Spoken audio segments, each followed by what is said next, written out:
Welcome to WCrypto. Hello, my friends. Welcome back to WCrypto. Today, we're diving into the HBO documentary Money Electric, The Bitcoin Mystery. Now, I know what you're thinking. It's a well-funded and researched documentary started 2 years ago. It must be accurate. Well, not exactly. I noticed a few things that weren't quite right, so let's break down some of the major issues and misconceptions. Section 1. The ASC Miner. First up, let's talk about that ASC Miner the journalist tries to fire up in the documentary.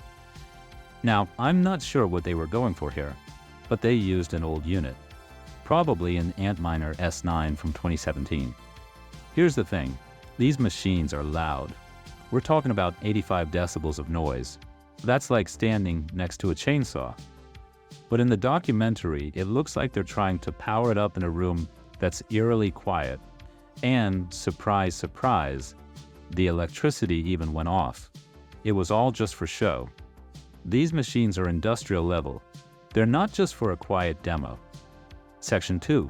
Bitcoin's mysterious origins. Next, let's talk about Bitcoin's origins.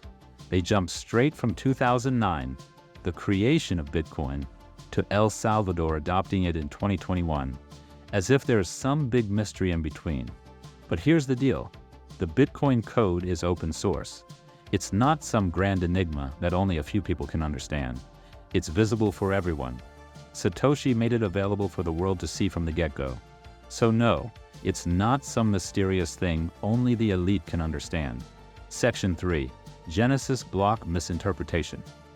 Now let's address the whole Genesis block.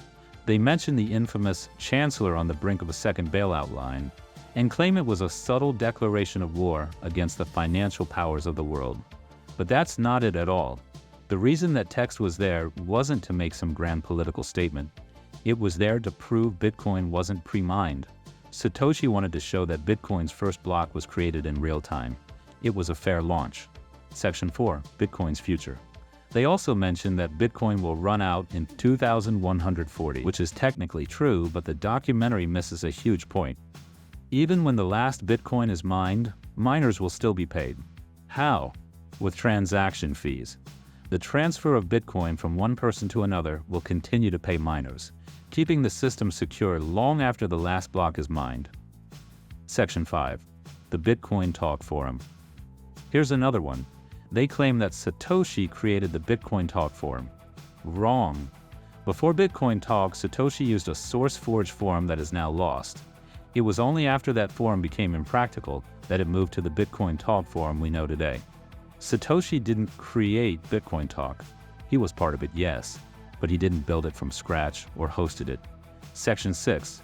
Noel Rubini's Misconceptions. Noel Rubini, the famous economist, claims that if someone receives a bank deposit, they can just make a phone call and get it fixed. But that's not how banking works either.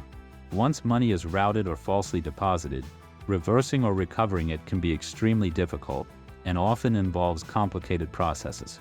Now, Bitcoin operates in a completely different way. It's decentralized and peer-to-peer. With Bitcoin, once a transaction is made, it can't be undone by anyone. That's one of its key strengths. Section 7. Hal's Marathon Misunderstanding. Now let's talk about the whole Hal Finney running a marathon and an email being sent at the same time. The documentary uses this to cast doubt on the timing of Hal's involvement in Bitcoin. But come on, Hal could have easily sent an email via a script during his marathon to give himself an alibi. This doesn't disprove anything. The whole case on him is pretty solid in his favor, but that's another story. Section 8. The Million Satoshi Panic. They also claim that if Satoshi's 1 million Bitcoin were to be sold, it could kill the network. This is a huge over-exaggeration. Bitcoin's design is built to be resilient and decentralized, meaning its value isn't tied to any single wallet, even one as large as Satoshi's. Firstly, it's important to understand that Bitcoin's value comes from its network effect, the millions of people using, holding, and building around Bitcoin. Even if Satoshi's coins were suddenly sold, the market could eventually absorb the impact. Yes, there might be short-term price volatility, but Bitcoin has shown time and again that it can recover from such events. In fact, The last million of Bitcoin's 21 million supply cap won't even be mined until between 2034 and 2140. If Satoshi were to release his 1 million coins gradually then, it would essentially be like giving a late-stage gift to the Bitcoin community, providing liquidity that would likely be absorbed by the market over time. Moreover, if Satoshi's coins were ever moved or sold in bulk, the Bitcoin community could take action. In an extreme scenario, the network could hard fork, essentially creating a split, a second path in the blockchain, leaving those coins on an obsolete chain while the rest of the network continues without them. There's precedent for this, as we've seen with previous forks like Bitcoin Cash, Bitcoin SV, even Ethereum and Ethereum Classic. This means Bitcoin has tools in place to handle such events without being killed. It's also worth noting that many believe Satoshi's coins may never be spent at all. Some speculate they could be permanently dormant, either due to intentional destruction, the private keys being lost, or the belief that Satoshi may have taken steps to ensure they wouldn't disrupt the ecosystem. In any case, Bitcoin's economic model, which revolves around supply and demand, is designed to handle fluctuations over time. If those coins were to re-enter the market, it's likely the market would find a way to absorb them when the time is right, either through slow selling or as new participants join the network.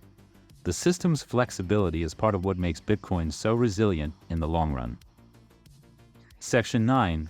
Bitcoin Burn Address Misunderstanding.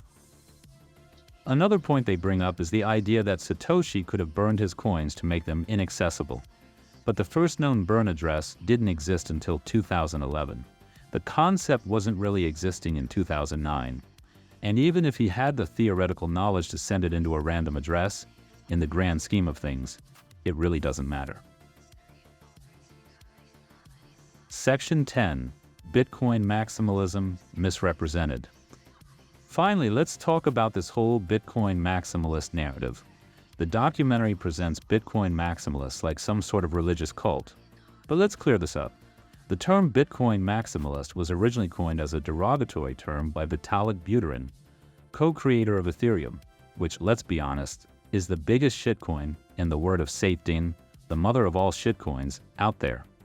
Bitcoin maximalists defended Bitcoin because, at the time, there were a lot of altcoins trying to piggyback on Bitcoin's success, trying to damage it.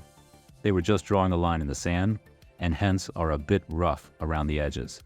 So there you have it, a few major inaccuracies in Money Electric, and plenty of missed opportunities to accurately explain Bitcoin's true nature. If you enjoyed the video and learned something new, don't forget to like, share, and subscribe.